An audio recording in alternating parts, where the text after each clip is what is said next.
Assalamualaikum warahmatullahi wabarakatuh. Halo anak-anakku semua, bagaimana kabarnya? Semoga semuanya dalam keadaan sehat ya. Jangan lupa tetap semangat. Oke, bertemu lagi dengan Ibu di pembelajaran Bahasa Indonesia. Nah, kemarin kalian sudah belajar memahami tentang apa itu puisi rakyat, ciri-ciri dan contohnya. Oke, untuk pertemuan kita hari ini kita akan melanjutkan materinya, yaitu kalian akan mengetahui bagaimana cara menyimpulkan isi puisi rakyat dan kaidah kebahasaan puisi rakyat. Nah, simak video berikut sampai selesai, kalian tonton, pahami, dan jika perlu catat di buku kalian agar memudahkan kalian dalam belajar nanti. Nah, kerjakan soal-soal yang ada di video ini ya.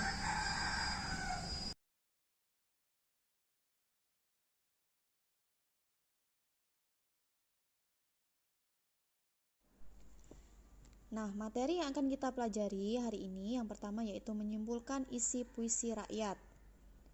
Oke, nah sebelum kita bisa menyimpulkan isi puisi rakyat itu, alangkah lebih baik kalian mengetahui langkah-langkahnya. Yang pertama, kalian harus membaca keseluruhan teks, yaitu pantun, syair, atau gurindamnya. Kemudian langkah yang kedua, silakan kalian mencari makna kata sulit pada setiap lirik atau baitnya. Kemudian yang ketiga, tentukan maknanya per bait. Nah, kemudian langkah yang terakhir baru kalian bisa menyimpulkan seluruh makna pada seluruh bait. Nah, sekarang coba kita sama-sama belajar bagaimana menganalisis atau menyimpulkan isi dari puisi rakyat. Perhatikan contoh yang ada di layar.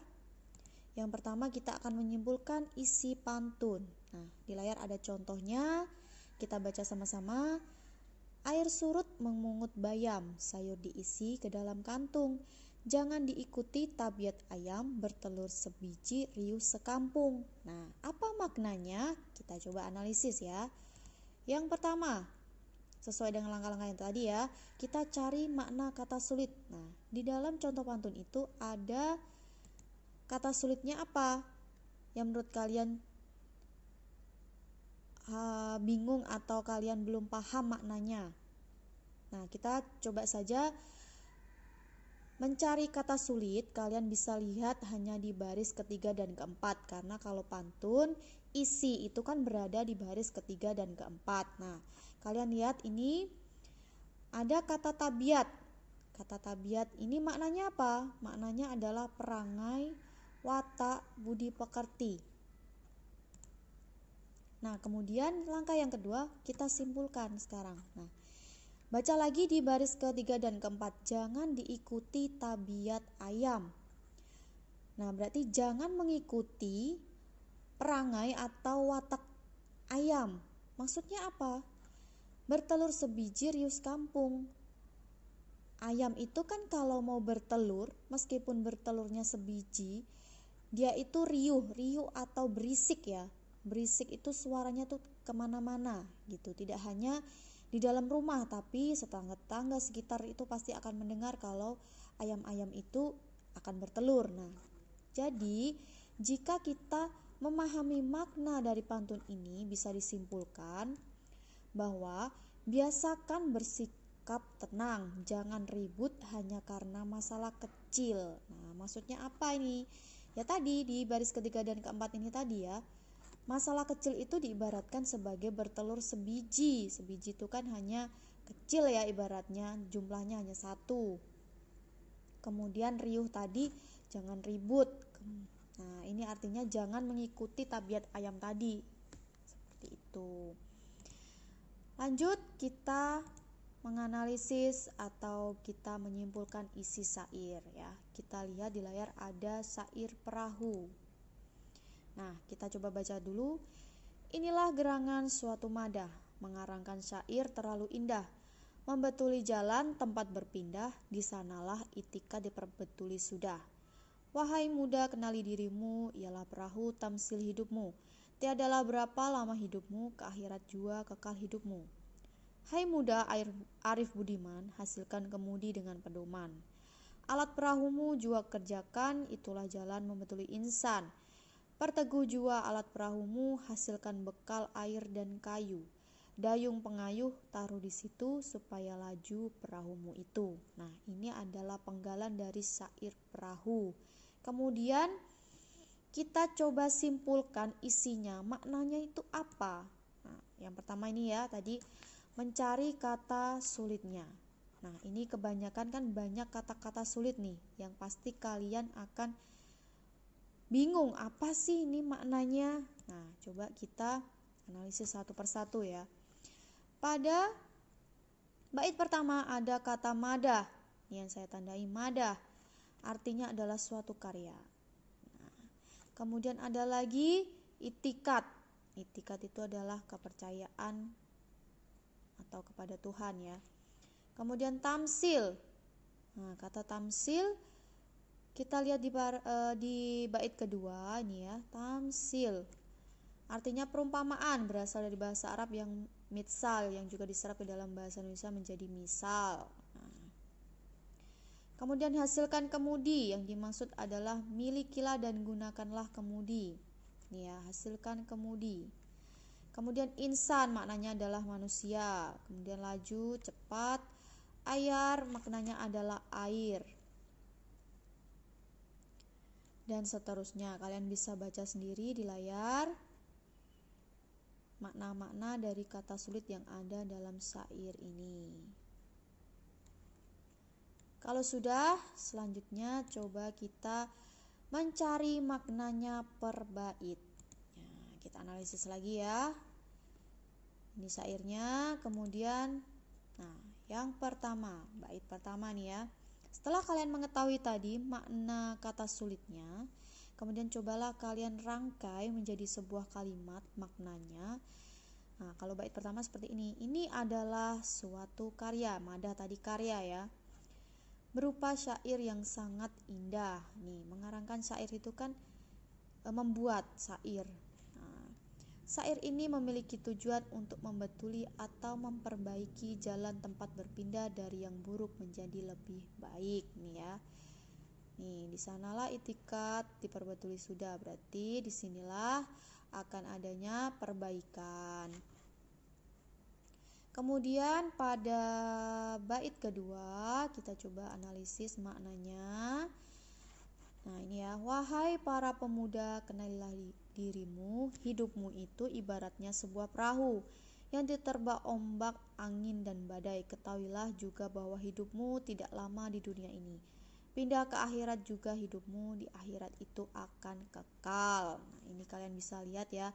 Tiadalah berapa lama hidupmu, ke akhirat juga kekal hidupmu. Nah, inilah maknanya, bahwa kita itu tidak akan kekal atau kita tidak akan lama hidup di dunia ini. Kemudian bait yang ketiga maknanya, wahai pemuda, jadilah pemuda yang arif dan berbudi baik, membawa perahu. Itu maksudnya tadi adalah hidup ya, dengan pedoman yaitu ajaran agama. Alat perahu itu apa? Biasanya kan ada dayung dan lain sebagainya itu ya. Kemudian yang dimaksud alat perahu ini di sini adalah ibadah, amal baik, kewajiban agama dan lain-lain juga dikerjakan. Itu semua adalah jalan untuk memperbaiki dirimu sebagai manusia. Kemudian makna dari bait keempat ya, jika sudah dikerjakan maka ditambah lagi, diperteguh lagi alat perahu itu tadi ya, ibadahmu, tambah lagi bekal air dan kayu, yaitu apa? Pahala, nih kan, hasilkan bekal air dan kayu. Nah, maksudnya adalah pahala. Kemudian tambah lagi dengan ibadah lain, dayung pengayuh, supaya kita bisa cepat menjalankan perahu kehidupan dan cepat pula melewati jalan ke akhirat. Oke, lanjut, kita akan mencari makna seluruh baitnya. Nah, kita tadi sudah analisis per baitnya, kemudian kita simpulkan dari syair ini. Nah, apa kesimpulannya? Nah, inilah kesimpulannya. Jadilah orang yang baik, siapkan bekal sebelum ajal menjemputmu untuk menjemputmu menuju ke akhirat. Kemudian selanjutnya kita akan mencoba belajar menyimpulkan isi gurindam. Nah, sekarang di layar sudah ada contoh gurindamnya. Kita baca dulu. Jika hendak mengenal orang mulia, lihatlah kepada kelakuan dia. Kemudian jika hendak mengenal orang berilmu, bertanya dan belajar tiadalah jemu. Kira-kira maknanya apa? Nah, pada bait pertama ini ya, maknanya adalah untuk mengetahui seseorang baik atau tidak bisa dilihat dari tingkah lakunya. Nah, ini kan jika hendak mengenal orang mulia itu adalah orang yang baik. Kemudian pada bait kedua, nih ya, jika hendak mengenal orang berilmu, bertanya dan belajar tiadalah jemu. Ini maksudnya apa? Nah, bila ingin pintar, jangan malu bertanya dan belajar pada orang yang lebih pintar. Nah, seperti itu. Intinya, tiadalah jemu itu jangan malas ya, jangan bosan, seperti itu. Oke, selanjutnya kita akan melanjutkan materi yang terakhir, yaitu kaidah kebahasaan puisi rakyat. Nah, sekarang kalian perhatikan ada beberapa kalimat dalam puisi rakyat ini yang bisa kalian pelajari. Yang pertama adalah kalimat perintah. Nah, kalimat perintah ini apa, anak-anak? Adalah kalimat yang berisi atau bermaksud memberi perintah atau suruhan, ditandai dengan imbuhan lah dan tanda seru. Nah, ini yang membedakan kalimat perintah dengan kalimat larangan atau kalimat yang lain ya. Kemudian kalian lihat nih ya, ditandai dengan imbuhan lah. Nih, lah, buanglah, bisa buanglah, makanlah, simpanlah, dan lain sebagainya. Kemudian dia harus ditandai dengan tanda seru. Karena jika dia tidak ada tanda serunya, berarti kalimat ini termasuk dalam kalimat ajakan, ya, bukan kalimat perintah.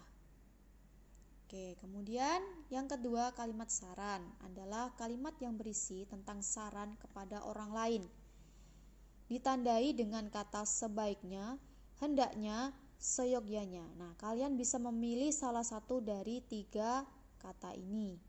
Contohnya sekarang, sebaiknya kau pikir dahulu. Nah, ini adalah saran. Maksudnya sebelum misalkan kamu akan membeli sesuatu, akan melakukan sesuatu, sebaiknya dipikir dahulu. Nah, kemudian kalimat ajakan, yaitu kalimat yang berisi ajakan kepada orang lain untuk melakukan suatu perbuatan.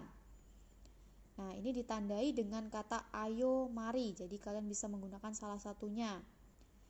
Contohnya misalkan ya, marilah kita menjaga lingkungan ini. Nah, ini yang Ibu maksud tadi ya, membedakan antara kalimat ajakan dengan kalimat perintah.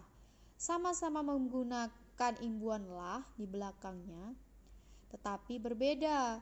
Kenapa berbeda? Karena jika kalimat ajakan dia tidak menggunakan tanda seru. Nah, kemudian selanjutnya kalimat seru.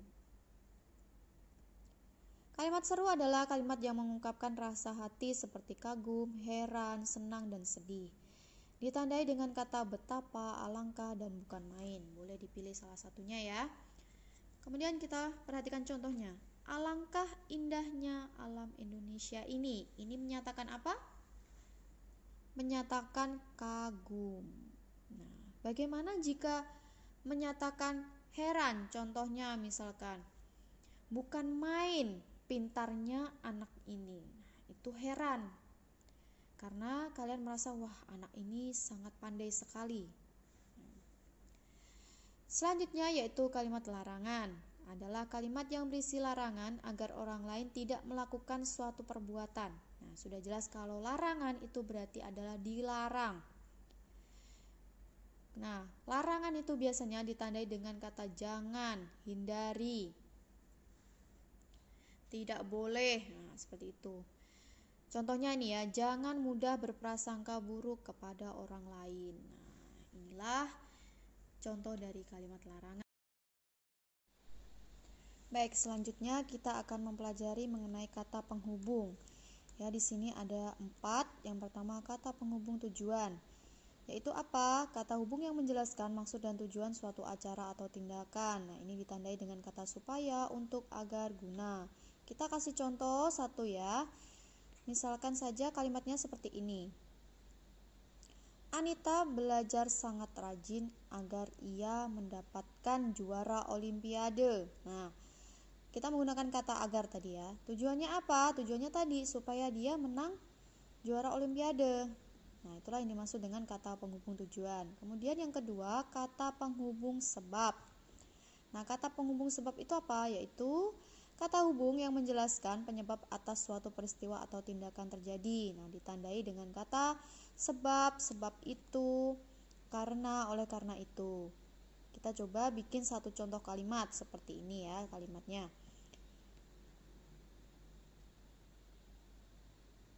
Aditya tidak masuk sekolah hari ini sebab ia sedang sakit. Nah, kata sebab tadi menunjukkan penyebab si Aditya tidak masuk sekolah dikarenakan sakit. Nah, kemudian yang ketiga, kata penghubung akibat. Ini kebalikannya dengan sebab ya. Intinya adalah menggambarkan suatu peristiwa atau tindakan terjadi akibat dari peristiwa lain. Nah, kata yang bisa digunakan sehingga, sampai, dan akibatnya. Contoh saja seperti ini. Hujan deras pagi ini mengguyur desaku sehingga menyebabkan banjir di mana-mana. Nah, kata sehingga ini dia menyatakan bahwa akibat dari hujan tersebutlah yang menyebabkan banjir. Kemudian kata penghubung syarat. Nah, ini menjelaskan suatu hal bisa terpenuhi apabila syarat yang ada dipenuhi. Maksudnya apa? Kita nanti coba buat contohnya. Ditandai dengan kata jika, jikalau, apabila, asalkan, kalau, dan bila mana. Nah, contoh kalimatnya seperti ini.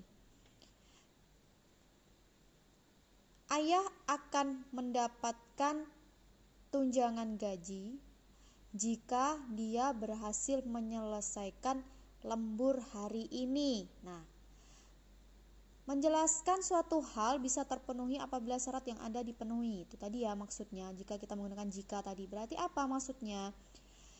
Jika ayah tadi ingin mendapatkan tunjangan gaji, maka dia harus melakukan syaratnya. Syaratnya apa tadi?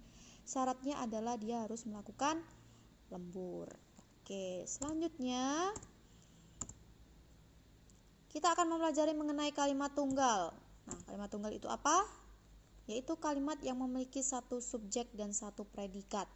Kalian pasti pernah belajar yang namanya subjek, predikat, objek, keterangan, pelengkap, dan lain sebagainya. Kita berikan contoh ya. Pagi-pagi saya sarapan. Nah, kita analisis. Pagi-pagi itu merupakan K ini keterangan ya. Keterangan pagi-pagi itu berarti menyatakan keterangan waktu. Kemudian saya itu adalah subjek. Sarapan itu adalah predikat. Nah, yang dimaksud dari kalimat tunggal ini tadi ya, hanya memiliki satu subjek dan satu predikat. Sekarang perhatikan kalimat ini ya. Dia hanya memiliki satu subjek dan satu predikat. Tidak boleh double ya, subjek dan predikatnya. Nah, kemudian kita perlu mengingat kembali subjek itu apa? Biasanya ditandai oleh pelaku, bisa orang, bisa hewan ya. Jadi ini subjek itu tidak harus selalu manusia. Kemudian predikat itu biasanya berupa kata kerja seperti ini, sarapan. Sarapan itu adalah kata kerja. Bisa kerja, bisa menulis, bisa mandi, dan lain sebagainya. Kalian pasti tahu kata kerja itu apa ya. Kemudian objek. Nah, objek ini bisa ditandai dengan kata benda. Misalkan saja kita akan menambahkan objek di sini bagaimana? Bisa atau tidak? Bisa. Contohnya, pagi-pagi saya sarapan nasi. Nah, kata nasi itu masuk dalam kategori objek. Nah, kemudian keterangan. Keterangan ini tadi ya, keterangan bisa berupa waktu, tempat. Kemudian pel ini apa? Pelengkap. Pelengkap itu melengkapi objek. Contohnya tadi ya, misalkan objeknya adalah nasi. Pagi-pagi saya sarapan nasi. Nah, jika kita menambahkan pelengkap berarti kalimatnya bagaimana? Pagi-pagi saya sarapan nasi uduk misalkan. Nah, kata nasi uduk inilah yang bisa disebut sebagai pelengkap. Oke, paham? Kalau sudah paham, kita lanjutkan ke kalimat majemuk. Nah, kalimat majemuk itu apa? Ini berbeda dengan kalimat tunggal yang pasti. yaitu kalimat yang memiliki lebih dari satu subjek dan satu predikat. Nah, kalau kalimat tunggal tadi dia hanya memiliki satu subjek dan satu predikat, sementara kalimat majemuk dia harus lebih dari satu, jadi boleh dua, boleh tiga. Sekarang kita lihat contohnya ya. Nah, dibaca contohnya, Dani belajar sangat giat sehingga ia menjadi juara kelas. Nah, kita analisis ya. Nah, ini Dani adalah subjeknya. Belajar merupakan kata kerja, berarti dia adalah predikatnya. Sangat giat berarti dia pelengkap. Pelengkap ini bisa diganti misalkan belajar bahasa Indonesia, belajar matematika, belajar sangat rajin, belajar sangat malas, dan lain sebagainya. Ini pelengkap adalah fungsinya adalah untuk melengkapi predikat. Ya. Kemudian sehingga ia menjadi juara kelas. Nah, ia ini juga predikat lagi, karena dia adalah kata ganti dari si Dani. Kemudian menjadi juara itu adalah kata kerja. Menjadi juara, yaitu adalah predikat. Kemudian kelas adalah objek. Nah, kan tadi kalimat majemuk intinya adalah lebih dari satu subjek dan satu predikat. Nah, kita lihat contohnya. Ada berapa subjek? Ada dua, nih Dani dan ia. Kemudian predikatnya juga ada dua, yaitu belajar dan menjadi juara. Nah, inilah yang dimaksud sebagai kalimat majemuk. Nah, kalian sudah paham ya anak-anak ya? Kalau sudah, nah silakan kalian perhatikan ada tugas yang ada di layar.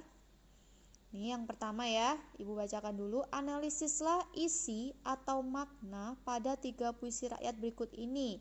Ini ada pantun, ada gurindam, dan ada syair. Nah, silakan kalian kerjakan di buku tugas kalian. Kalian cari maknanya masing-masing dari 3 puisi rakyat ini ya. Pantun ini maksudnya apa, gurindam ini artinya apa, dan syair ini juga artinya apa. Kalian bisa melihat lagi pembahasan tadi sebelumnya bagaimana caranya. Kalian bisa menganalisis isi atau makna dari puisi rakyat. Kemudian tugas yang kedua, ini salah ya, saya menulisnya harusnya angka 2, yaitu kalian buatlah sebuah kalimat pada masing-masing kaidah kebahasaan berikut. Nah, ini ada beberapa kalimat perintah, saran, ajakan, seru, larangan, dan lain sebagainya. Ini sampai bawah ya. Nah, tadi kan ada beberapa contoh kata nih, misalkan kalimat perintah kan bisa ada beberapa, atau kalimat saran misalkan tadi ya, hendaknya, sebaiknya. Nah, kalian boleh memilih salah satu saja kata yang kalian gunakan untuk membuat kalimat ini ya, hanya satu kata, pilih satu kata saja. Nah, silakan kalian buat masing-masing satu kalimat. Dan kalimatnya harus berbeda dengan contoh yang Ibu berikan tadi. Jadi harus berdasarkan contoh yang kalian buat sendiri. Nah, itu tadi adalah penjelasan mengenai langkah menyimpulkan isi puisi rakyat dan kaidah kebahasaan puisi rakyat. Nah, kalian sudah memahami apa yang Ibu jelaskan tadi? Kalau sudah, jangan lupa dikerjakan tugas ya yang sudah Ibu sediakan tadi. Kerjakan di buku tugas masing-masing. Kemudian kumpulkan di classroom yang sudah Ibu sediakan. Sekian penjelasan dari Ibu. Semoga apa yang Ibu sampaikan hari ini bermanfaat untuk kalian semua. Dan semoga pandemi ini segera berakhir agar kalian semua dapat belajar di sekolah ini seperti biasanya. Sekian dari Ibu. Wassalamualaikum warahmatullahi wabarakatuh.